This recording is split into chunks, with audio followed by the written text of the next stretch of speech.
तुमच्या घरी जर सतत कोणी आजारी असेल तर धनत्रयोदशीच्या दिवशी आवर्जून हे 2 मंत्र तुम्ही नक्की म्हणा. ओम अच्युताय अनंताय गोविंदाय नमो नमः.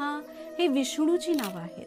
विष्णू म्हणजे धन्वंतरी, हा विष्णूचाच अवतार आहे आणि त्यामुळे विष्णूचं नामस्मरण केल्यामुळे आपल्या शरीरातील व्याधींचं आपोआप शमन होत असतं. त्याचबरोबर धनत्रयोदशीच्या दिवशी समुद्र मंथनामधनं धन्वंतरी अमृत कलश घेऊन बाहेर आलेले, त्यांच्या हातामध्ये शंख आहे, जलौका आहेत आणि ते सर्व रोग नाशक असून देवांचे ते वैद्य आहेत आणि म्हणून धनत्रयोदशीला धन्वंतरी गायत्री मंत्र तुम्ही आवर्जून म्हणा. ओम तत्पुरुषाय विद्महे अमृत कलश हस्ताय धीमहि तन्नो धन्वंतरी प्रचोदयात.